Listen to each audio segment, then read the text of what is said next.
Heho Pop gengs!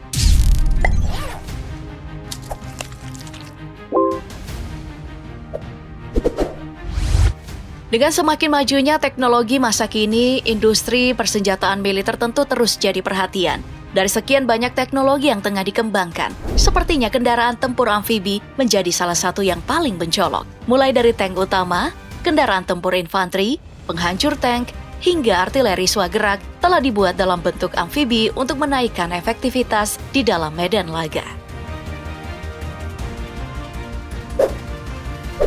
Salah satunya adalah milik Cina. Sebagai negara yang sudah sangat sering berkonflik di area laut dan pesisir, Cina terus mengembangkan kendaraan tempur amfibi mereka. Salah satu yang terbaik adalah ZTD-05VN16. ZTD-05VN16 merupakan kendaraan tempur infanteri yang telah digunakan negeri tirai bambu sejak tahun 2005 dan telah diekspor ke beberapa negara seperti Venezuela dan Thailand. Setidaknya ada lebih dari 1.100 unit yang telah digunakan Cina dan didistribusikan ke beberapa negara seperti Venezuela dan juga Thailand.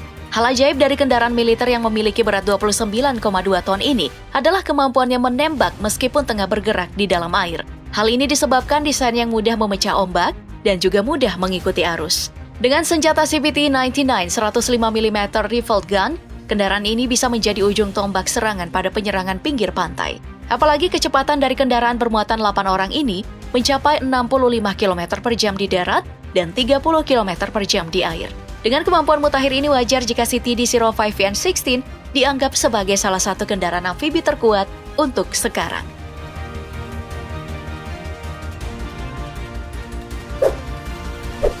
Kalau Cina punya, Amerika Serikat jelas pasti nggak mau kalah. Di tahun 2011 silam, negeri Paman Sam sampai meluncurkan proyek kendaraan tempur amfibi bernama ACV atau Amphibious Combat Vehicle. Proyek ini dieksekusi oleh perusahaan kendaraan pertahanan, Iveco, dan Base System dengan angka proyek sangat gila, 1,2 miliar US dollar atau 18,1 triliun rupiah. ACV adalah sebuah kendaraan serbu yang berfokus pada pembawa suplai perang dan bukan untuk menyerang secara langsung. Di dalamnya berisi 3 awak dengan 13 tentara.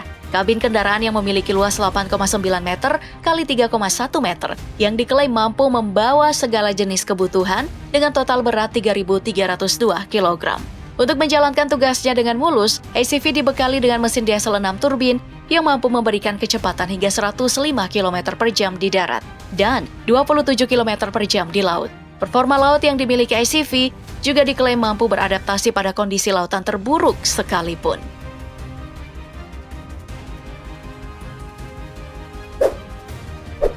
Dari Cina dan Amerika, tentu kita nggak boleh lupa dengan pesaing utamanya yaitu Rusia. Negara Om Putin ini memiliki kendaraan amfibi BMD-4M yang telah dikembangkan sejak tahun 1999. Penggunaan paling anyar untuk kendaraan ini adalah di masa sekarang, saat Rusia masih menginvasi Ukraina. Uniknya lagi, BMD-4M ini bukan cuma dimiliki Rusia, tapi juga dimiliki lawannya Ukraina.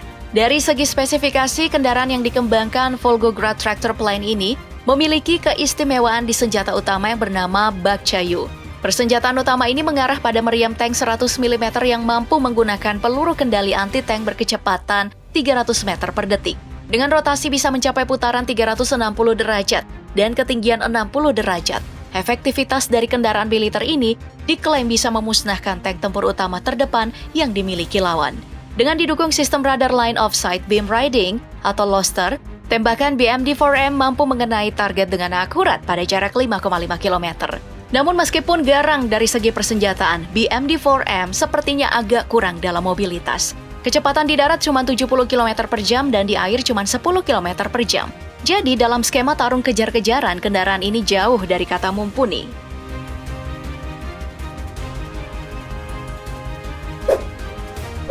Nah, menyinggung persoalan Rusia dan konflik Ukraina, BMD-4M ternyata bukan satu-satunya kendaraan amfibi yang ambil panggung.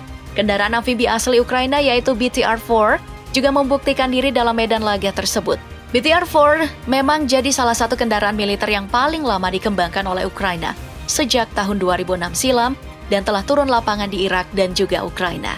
Dengan ukurannya yang lumayan besar dengan panjang 7,76 meter, lebar 2,93 meter dan tinggi 3,02 meter. Kendaraan ini berfokus sebagai kendaraan tempur infanteri untuk misi penyerbuan. Ukuran kabin yang bisa dipenuhi oleh 3 awak dan 8 penumpang dianggap telah memenuhi kebutuhan Ukraina dalam melakukan penyerangan menggunakan tim khusus. Penyelesaian misi penyergapan dari BTR-4 juga didukung dengan senjata kaliber 30 mm yang mampu menembakkan 330 amunisi dalam 1 menit. Senjata ini diakui sangat efektif untuk serangan kejutan. Namun sayangnya kelemahan utama dari kendaraan ini malah terletak dari daya jelajahnya di air. Kecepatan di air dari BTR-4 hanya mencapai 10 km per jam. Padahal kecepatan daratnya mencapai 110 km per jam. Makanya permasalahan mesin dari BTR-4 memang masih jadi PR besar bagi Ukraina. Nah, karena kelemahan ini jugalah pada 2017 kemarin Indonesia menolak untuk melakukan akuisisi pada BTR-4 untuk menjadi alutsista TNI.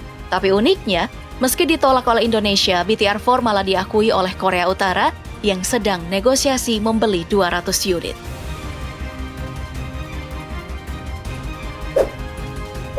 Selain memiliki tujuan untuk jadi kendaraan serang serta suplai dalam medan perang, kendaraan amfibi juga digunakan untuk hal lain, salah satunya untuk membuka jalan. FNSS Kunduz milik Turki memiliki salah satu terobosan besar dalam dunia kendaraan militer amfibi karena tugasnya yang unik. Alih-alih untuk menyerang, kendaraan ini ditugaskan untuk membuat jalur logistik dan pasukan. Dari desainnya bisa dilihat kalau FNSS Kunduz adalah bulldozer lapis baja yang mampu melakukan beragam hal, mulai dari membersihkan rintangan medan, memotong lereng curam, hingga menstabilkan tepian sungai. Kendaraan ini dikendalikan oleh 2 kru, 1 kru untuk menjadi operator dan satunya lagi menjadi petugas dozer. Dalam mendukung kinerjanya, kendaraan militer yang telah dirilis sejak tahun 2013 ini juga tidak membatasi diri kalau hanya bisa digunakan saat siang. Kendaraan ini telah dilengkapi dengan perangkat penglihatan malam, tampilan LED serbaguna, hingga sensor laser. Nah, yang namanya pembuka jalur, FNSS Kunduz juga jelas harus mampu memeriksa keamanan dari ranjau. Makanya bodi dari kendaraan ini terbuat dari baja yang mampu menahan ledakan ranjau serta tembakan penembus baja. Jadi jalur yang dibuat akan dijamin aman. Nah, sebagai kendaraan amfibi dengan tugas unik, FNSS ini dibuat lumayan lambat. Di darat, kecepatan mobil yang juga digunakan oleh Filipina ini cuma sampai 45 km per jam. Dan di air, hanya 8,6 km per jam. Dari semua kendaraan amfibi yang telah dibahas tadi, menurut kamu, yang mana nih kendaraan yang baiknya dibeli oleh Indonesia?